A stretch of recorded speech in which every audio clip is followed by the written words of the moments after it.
All right, everybody. In this video, I'm going to show you how to add the speech or thought bubble to your image, okay? So Photoshop has this as well, but Photopea has this handy tool called the Custom Shape tool. So yours probably looks like a rectangle right here. Mine looks like a star, so yours probably looks like this. So I'm going to click this rectangle, and I'm going to go all the way down here to Custom Shape. And you would think that that's just a star because it looks like a star. But what you do is you go over here to where it says shape. And again, yours is going to probably show up like a star. I mean, you can see all these different shapes that you can add. And what's nice is there are speech bubbles or thought bubbles or whatever you want to call them, speech bubbles. So I'm going to show you how to do a speech bubble, and I'm going to show you how to do kind of like a thought bubble as well, depending on what you want your figure or your person to be doing. So let's start with the speech bubble. Let me show you the two different kinds. There's this one that looks white inside with a black border. So I can click that. It should pop up here. And then I can go over to my picture and I can drag it out and draw it on there. Okay. So this one has it actually has a white border and with a black border on the outside. And what I don't like about this one is that this is really fat. Okay, so it's a little hard to work with. It's a little hard to fit in there. And the other thing is, obviously, it's empty in the middle. So unless this bubble thing is going to land completely on your background color, then I wouldn't use this one. And I think it looks like the one you would want to use when you click on this menu. So that's why I'm pointing out that it might not be the best option. Okay. So I'm actually going to delete that and go back up to my custom shape. And then I'm actually going to use this one because what's nice about this stuff is it's so customizable. So I can draw my shape out. Okay, and you can make it long and flat, don't make it anything too strange. Okay, and this is probably more what we're used to. Put this on the top here. Okay, this is probably more what we're used to. With a black border and a white center, I can set the border to be any size I want. I could just make it 1 so that it's very tiny. Okay, I could make it 20 so it's really big. Whatever you want it to be, up to you. I'm going to leave mine on 10. I thought that looked pretty good. Okay, and I'm going to move this into the position that I want it in. Now, I don't want it to block too much. It's okay if it gets cut off a little bit on the edges of the image, but don't let it get cut off too much. Okay. The other thing is this shape is fully customizable, like I just mentioned. So if I want to click this direct selection tool and I want to go to the direct select option, I'm going to zoom in here. So I can click on this and it gives me anchors, our old friend, the anchors. And if you want to adjust these to move into a different position, you totally can. So direct selection, you want the white one that's white on the inside, like this. And I can actually move these, but it might take a little doing to get them perfectly straight. So it's up to you if you want to do this or not. If you're really trying to get a very specific shape. And don't forget, you can delete anchors too. So if I want to delete some of these, because there are a lot, I can delete them. Okay, so I just click them and click delete on my keyboard. Delete, click, delete. So if you delete some, the shape that you want, you can do that. I'm not going to do any of that. I was fine with the shape that it was. But you can adjust them if that's something that you want to do. Okay, so once I've got my speech bubble where I want it, I have adjusted it however I want it to be. It's not blocking too much of my face or anything. Now I can add my text. So you want to click on the text tool right here, the type tool. And I don't recommend typing directly in the bubble because I think it makes it hard to adjust things later. And you're going to want to pick a font. Don't just use the default font. You're going to want to pick a font that looks like kind of comic booky. So there's Action Man here, Action Man Extended, Action Man Shaded. You can through these and look for it.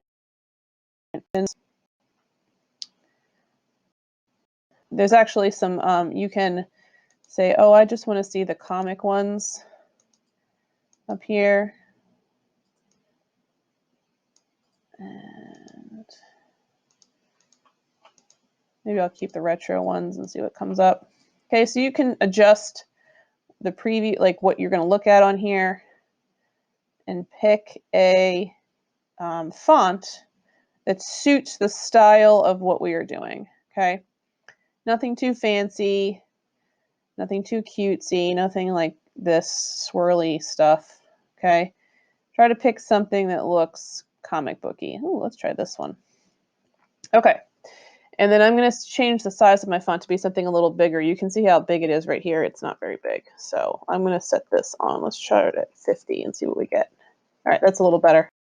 Okay, so you could write whatever you want in here. Again, as always, keep it school appropriate. But maybe this face to me says,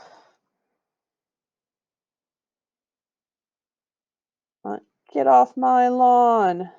Okay, lots of exclamation points. All right.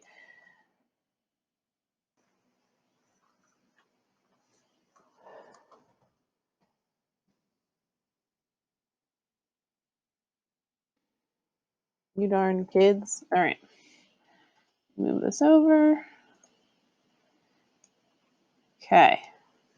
Now, you keep it all out. You decide you don't like the font or you need to change something. You can click the type tool again, double click on your text, and you can edit it. So I'm going to change this font to something else.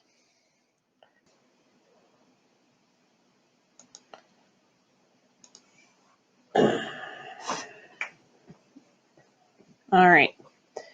So I like this font a little better. I can adjust the justification of it if I want it centered, if I want it left justified, right justified, whatever it is you want. I'm going to go with centered.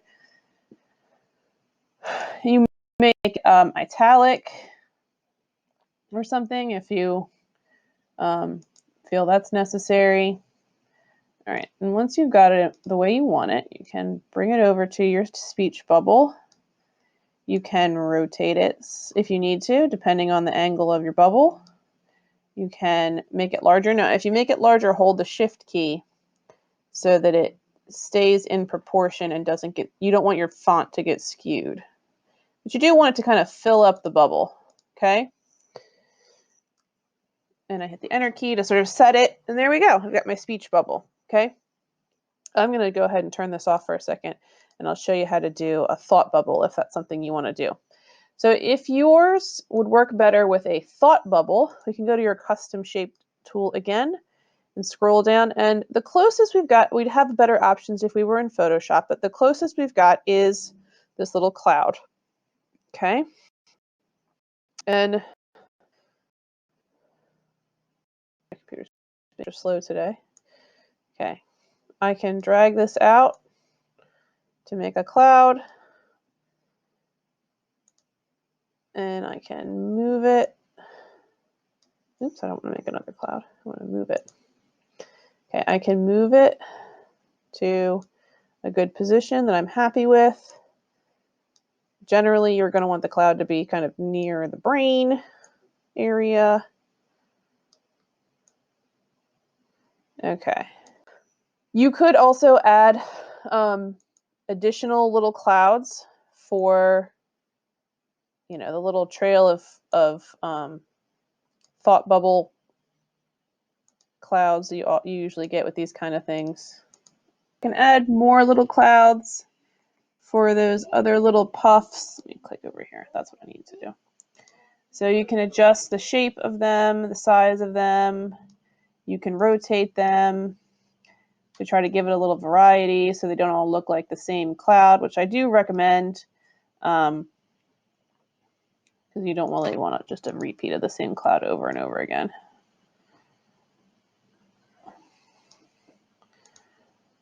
Okay, so if you want to add other little puffs, you can do that. We would have better options if we were in Photoshop at school, but we're working with what we got here. Okay, and then same as last time, you could add your text in there. So I would be thinking,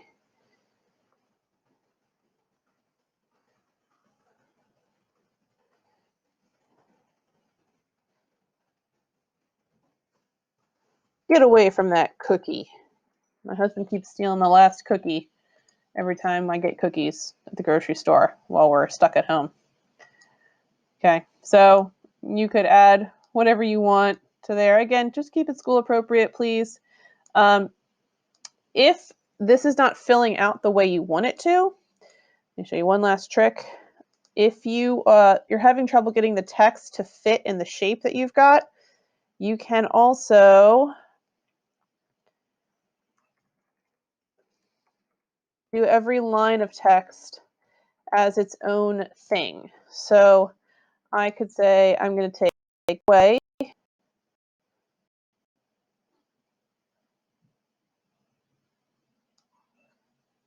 and then I could type cookie. Wait, I could type from that. So you can treat every line of text as its own object if you are having trouble filling in the shape the way that you want it to. So don't be afraid to do that as well. Okay, so when you guys are finished with your speech bubbles and all your dots and everything, if you have a lot of big empty space out here that is not like contributing to your overall picture, so when I had the speech bubble on this side, when I thought bubble on this side, it kind of balanced things out. But now with it on this side, it is as I would like. Oh, and one last thing. If you make a speech bubble and you need it to be flipped the other way, all you do is drag it across and it will flip over. Okay, so if you need to flip your speech bubble, that's how you do it. Just drag it over until it's the shape that you need it to be. Okay, so when I'm done, I've added everything I need to add. If you have some excess space you need to get rid of, you can just use the crop tool and you can crop from the bottom to the top, move it over. Okay, just keep in mind that if you go outside of your original frame size and you hit crop, you're going to get these funky grid, which you don't want. So just try to stay inside the limits of your original photograph. But if you need to crop off some excess, you can totally do that. And I recommend you do that before you turn it in. Crop. There we go. And then I'm ready to turn it in. So how are you going to save it to turn in? I'm going to go to File, Export As, and you want to save it as a JPEG, okay? Now, so bring the quality up to 100%. Please click Attach Metadata. We want that. And then you can click Save. And you are ready to turn it in, okay? So what you're going to do is take this file and you're going to drop that into the folder on our Google Drive. So let me just do that real quick. I'm going to go into my drive. Okay, so you guys are Digital Art 1. These are our portraits. And then I'll make a new folder for you right now. So this is finished portraits. So that'll be there when you go in to drop it in there. Open that. Okay, and now it's uploading. And after it uploads, if you haven't already changed the name of it, please change the name of it to be your name. Okay, always last name on there first. So this will be McFarland, my first name, and then final. Or portrait, or whatever you want to call it. As long as it has your last name and your first name and it's in this folder, I'll know what it is. So I'm going to call this portrait final. Okay. All right, so there, it's in there. It's all finished. It's ready for Miss McFarland, for me to grade, and I'm all done. So Make sure that when you're all done, you export as a JPEG and then drop it in here. If you have any intention of going back and messing with this some more for your own personal fun, you want to do File, Save as a PSD, and download it as a PSD. And what that does, it will preserve all the layers. If I open this as a JPEG, and I can open it real quick, hopefully I'll find it again. It's being a little bit challenging earlier. When you open it as a JPEG, here it is. So here's the JPEG one. It doesn't have all the layers. It's just one picture, and I can't edit all this stuff. Okay? So if you want to have your own copy that you can play around with, you want the PSD. Okay? So I hope that's helpful, everybody, and let me know if you